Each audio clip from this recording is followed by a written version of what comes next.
Shalom, everybody. Welcome to this week's Journey Through Torah. This week we are in Parsha Ki Tavo, starting in Deuteronomy 26, 1 to 29, 8. And we're talking about the promises of Israel going into the land, which is very important because when Yahweh brought them out of Mitzrayim, he said, I'm going to bring you to this land. The promises of Yahweh ring true. Now, we understand something, guys. Sometimes it takes time. You know, in the case of Israel, it took 40 years to get to the wilderness, but that was because the people didn't have the faith to follow Yahweh and to go into the land 40 years ago. You know, so Yahweh's promises are true, but he's asking us to walk in them. Let me put it this way. Just like Yeshua said, follow me. He's asking us to follow him, walk in his ways, and his promises will continue to ring true for us. So he's reminding Israel here at this time, Deuteronomy 26, he says, when you get to the land. He's not saying if you get to the land. He says, when you get to the land. And that's something that Israel should stand firm in. That's something they should stand strong in. He says, I am going to take you to the land.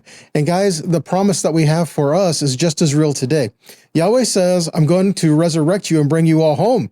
We need to be able to stand in that promise and believe him that he says he's going to bring us into the fullness of our promise. And furthermore, what about the promises that we have for living day by day by day? Yahweh's word is true. And so here he's reminding Israel, when you get to the land, there's some things I want you to do. And essentially, it is to don't forget who brought you there. Don't forget who brought you through everything that you've been brought through. And don't forget who gave you everything that you have, and walk with Yahweh and bless him and learn to dwell as one people. So these are the things we're going to be talking about as we go through the rest of this study. So Deuteronomy 26:1 says, when you enter the land that Adonai your God is giving you as an inheritance, and you possess it and dwell in it. Remember, I said when, not if. So this promise is for all people. And let me put it to you this way. This promise of going into the land is for whosoever will. Whosoever will follow Yahweh, will enter into covenant with him, and will have a place in the land among the people. Guys, even in the book of Revelation, we're talking about the New Jerusalem, right? There's a time coming when Yahweh is going to bring us all home. And this promise goes all the way back to the very beginning, but we start to really see it unfold in the promises that Yahweh gave to Abraham. Genesis 12:7 says, Adonai appeared to Avram, and he said, I will give this land to your seed. And so there he built an altar to Adonai, and who had appeared to him. So again, Yahweh appeared to Avram and promised him, all that you see, this land right here, I will give to your descendants. Exodus 6:8 says, I will bring you into the land that I swore to give to Abraham, Yitzhak, and Yaakov, and give it to you as an inheritance. I am Yahweh. So the promise of gathering the people is for Israel, but is for also those joined with Israel. The promise of entering the promise is for all people, for whomever will follow Yahweh. Isaiah 43:5-7 says, do not fear, for I am with you. And I will bring your offspring from the east and gather you from the west. And I will say to the north, give them up. And to the south, don't hold back. Bring my sons far and my daughters from the ends of the earth, everyone who is called by my name, whom I created for my glory. I formed him. Yes, I made him. And Isaiah 60:21 says, so then your people will all be righteous. They will possess the land forever, the branch of his planting, the work of my hands, that I may be glorified. And in Jeremiah 32:37-41, it reads, see, I will gather them out of the countries where I have driven them in my anger, my fury, my great wrath, and I will bring them back to this place and cause them to dwell securely. They will be my people, and I will be their God. And I will give them one heart and one way, so that they may fear me forever, for their good and for their children after them. And I will make an everlasting covenant with them, and I will never turn away from doing good for them. I will put my fear in their hearts so that they will not depart from me, and I will delight in doing good for them. And with all my heart, and with all my soul, I will in truth plant them in this land. Again, these promises, Yahweh is bringing a return to his people. And guys, that's what we're looking for again. We're looking for that one more time when Yahweh brings his people back to return to him, and he gathers us all together to himself. Micah 4:1-2 says, "But at the end of days, the mountain of Adonai's house will be established as chief of the mountains and will be raised above the hills. People will flow to it. And then many nations will go and say, 'Come, let us go up to the mountain of Adonai, to the house of the God of Yaakov. And then he will direct us in his ways, and we will walk in his paths. For Torah will go forth from Zion, and the word of Adonai from Yerushalayim.'"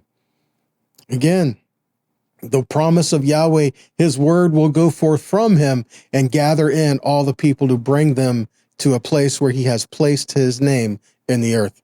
Isaiah 56:6-8 says, "And the foreigners who join themselves to Yahweh minister to him, to love the name of Yahweh, and to be his servants. Everyone who keeps Shabbat and does not profane it and holds fast to my covenant, these I will bring to my holy mountain and make them joyful in my house of prayer. Their burnt offerings and their sacrifices will be accepted on my altar, for my house shall be called a house of prayer for all people.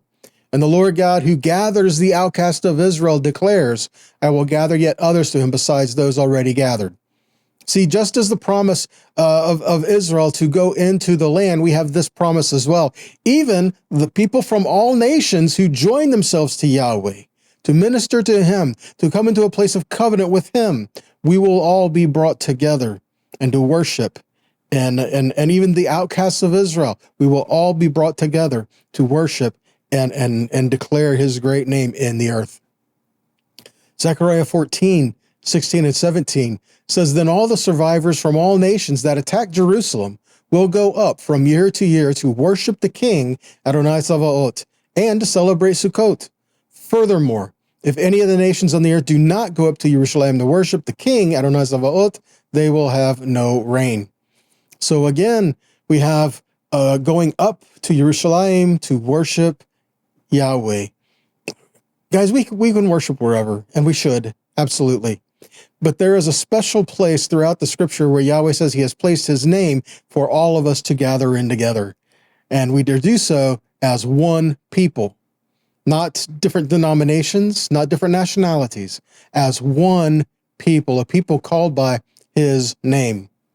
And Yeshua says this is what he's come to do. He is the shepherd that is going to gather in the sheep. John 10:14-16 says, "I am the good shepherd. I know my own, and my own know me. Just as the Father knows me, and I know the Father, and I lay down my life for the sheep. I have other sheep that are not from this fold. Those also I must lead, and they will listen to my voice, and there will be one flock and one shepherd." Again, the promise that the shepherd is going to go get the sheep and bring them all home. Yeshua confirmed, Matthew 15:24, he said, "I was sent to the lost sheep of the house of Israel," that is, gathering in those who were either outcast or exiled, and calling all to return to him. And he even makes this parable with it. Luke 15:4-7 says, "Which among you, if he has 100 sheep and loses one of them, will not leave the 99 in the wilderness and go after the lost one until he finds it? When he's found it, he puts it on his shoulders rejoicing. And when he comes home, he calls together his friends and his neighbors, and he says, 'Rejoice with me, for I found my sheep that was lost.'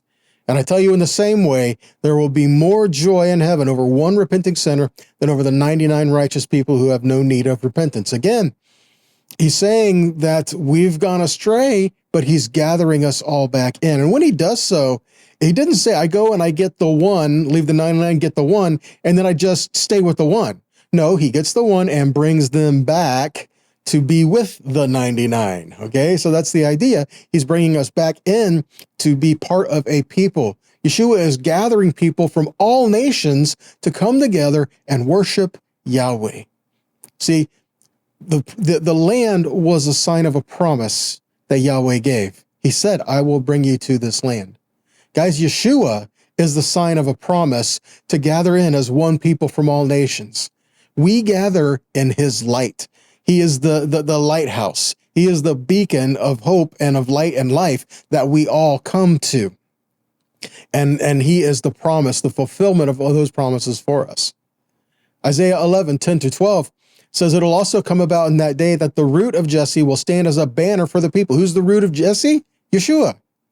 And he says, the nations will seek after him, and his resting place will be glorious.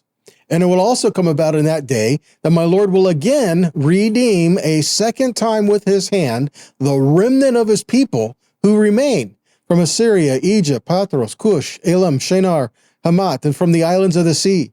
And he will lift up a banner. That word, same word for banner is miracle, right? Nes, banner. Banner and oath is for signs. So he will lift up the banner for the nations and assemble the dispersed of Israel and gather the scattered of Judah from the four corners of the earth. This root of Jesse, Yeshua, is going to be lifted up so that all will see him, and he will gather in from all the nations, and from where everyone is, he will gather and bring all in together. Isaiah 18:3 says, all you inhabitants of the world and dwellers on the earth, when a banner is raised on the mountains, look. And when the shofar is blown, listen. I'm thinking this is kind of a first and second time, all right? When the banner is raised up on the mountains, when the sign or the miracle is raised up on the mountains, that's Yeshua, when he was lifted up for his crucifixion, death, burial, resurrection, right? And then it says, when the shofar is blown, listen, that's his return. When the shofar is blown, that we listen and we wait for that. And Zechariah 9:16 says, Adonai, their God, will save them on that day as the flock of his people, and they will be like gems of a crown sparkling over his land. See that? You are a special treasure to him. That's what Peter says. You are a peculiar people. It's segulah, which means a special treasure that is valued so much that he locks it away in a safe for keeping and protection. That's how he feels about you. John 11:49-52, it's Caiaphas was prophesying that Yeshua would die for the nation, but not just this nation only, but he would also bring in all the scattered of the children of God that are scattered all over. And that's what he's doing, guys. We have the promise of going into the land. We have the promise of walking a covenant. We have the promise of living with him, and Yeshua is a fulfillment of this covenant promise of going into the fullness of this covenant that he's called us to. And how do we do that? We follow him. He is the light of the world. If the world is dark, he is the light of the world. Follow him. Isaiah 60:1 says, arise and shine, for your light has come, and the glory of Yahweh has risen upon you. The light is the presence of Yahweh. And if you continue, Isaiah 60:2-3, it says, for darkness covers the earth, and thick darkness the people. But Yahweh will rise upon you, and his glory will be seen upon you. All nations will come to your light, and kings to the brightness of your rising. So his light, and though it's dark in the world, his light will be revealed. Isaiah 40:3-5 says, a voice cries in the wilderness, prepare the way of Yahweh, make straight a desert and the highway for our God. Every valley shall be lifted up, and every mountain and hill made low, and the uneven ground will become level, and the rough places a plain. And the glory of Yahweh shall be revealed, and all flesh shall see it together, for the mouth of Yahweh has spoken. Who is this speaking of? Yeshua. Yochanan said, I'm one crying out in the wilderness, right? He was testifying of Yeshua, that he is the one that is coming after him. We read in John 1:1-9. It says, in the beginning was the Word. The Word was with God, and the Word was God. And he was in the beginning with God. And all things were made through him, and without him was not anything made that was made. In him was life, and the life was the light of men. And the light shines in the darkness, and the darkness has not overcome it. And there was a man sent from God whose name was John, Yochanan. He came as a witness to bear witness about the light, that all might believe through him. And he was not the light, but he came to bear witness about the light, the true light, which gives light to everyone coming into the world. And this is what Yeshua was saying in John 8:12. He says, I am the light of the world. Whoever follows me will not walk in darkness, but have the light of life. Again, he is to light the path before us. Your word is a lamp to my feet, a light to my path, right? Where does this path lead? Restoration. This path leads back home. It leads back to the presence of Yahweh and gathering together as his people. In John 12:46, Yeshua said, I've come into the world as light, so whoever believes in me may not remain in darkness. So how do we live? What are we supposed to do? Well, if he lives in you, then his light is there. The word written in your heart, that's what it's there for, to illuminate those in darkness, to give a better way to those who are searching for it, to shine the light on the path so we avoid all the potholes and everything that's there. Though Yeshua said, I am the light of the world, in Matthew 5:14, he said, you are the light of the world. A city that is on a hill cannot be hidden. That's what he's getting at. People are looking at you to see him. People are looking at you to bring this restoration of promise and gathering in to be his people for them. And they're looking at you for the fulfillment of this. Ephesians 5:8 says, you were darkness, but now you're in the light of the Lord. So walk as children of the light. So how do we do this? How do we carry his light within us? Well, get in the word, stay in the word, of course, but learn how we can apply the word daily. It's not just something philosophical or theological. It's something for us to live. He says he's given his word to us so that we can have life, have it abundantly. Isn't that what Yeshua said he came for? It was come that they have life and have it abundantly, right? So we're supposed to carry the light within us. Isaiah 2:5 says, House of Yaakov, come, let us walk in the light of Yahweh. It's not our own ideas. It's not our own thoughts. It's not like his promises are only just things that we really want really bad. No, we need to walk in the promises that he's given to us. And as we see the fulfillment of these promises day by day, miracles all around us all the time that we may take for granted, then our faith starts to grow. We carry his word with us that is being written within us so that we can see the fulfillment of all these promises. Like we started off in this Parsha, the fulfillment of the promise of bringing them into the promise. Well, that's what Yeshua is doing for us. In 1 John 1:5-7, it says, this is the message we have heard from him and proclaimed to you, that God is light and in him is no darkness at all. If we say we have fellowship with him while we walk in darkness, we lie and do not practice the truth. But if we walk in the light as he is in the light, we have fellowship with one another, and the blood of Yeshua, his son, cleanses us from all sin. This is what Yeshua has called us to. This is what Yahweh's called us to follow him, to do what he did, right? To walk like Yeshua. And that's to be the light to the world. Isaiah 42:6 says, I am Yahweh, I have called you in righteousness. I will take you by the hand and keep you, and I will give you as a covenant to the people and a light for the nations. Speaking of Yeshua, yes, but again, if you are a follower here, if you're a disciple, then this is for you. Isaiah 49:6 says, is it too light a thing that you should be my servant to raise up the tribes of Yaakov and to bring back the preserved of Israel? I will make you as a light for the nations, that my salvation may reach to the ends of the earth. See that? This light is to help bring in all those that were scattered, to raise up the tribes of Yaakov, bring back the preserved of Israel, and all of those joined with them that we see in Ezekiel's vision about the dry bones and the sticks in Ezekiel 37. So here we have, and it says his salvation to reach the end of the earth. Guys, that's what we're looking at. And that's what you're supposed to carry with you. Isaiah 51:4 says, give attention to me, my people, and give ear to me, my nation. For a law will go out from me, and I will set my justice for a light to the people. See? Yahweh's perfect justice. That which judges our adversary. That which sets you free. This is what we're supposed to follow. His word, his life, his light. Isaiah 60:19-22 says, the sun shall be no more your light by day, nor brightness shall the moon be your light, but Yahweh will be your everlasting light, and your God will be your glory. Your sun shall no more go down, nor your moon withdraw itself, for Yahweh will be your everlasting light, and your days of mourning shall be ended. Your people shall all be righteous, and they shall possess the land forever, the branch of my planting, the work of my hands, that I might be glorified. The least one shall become a clan, and the smallest one a mighty nation. I, Yahweh, in its time, I will hasten it.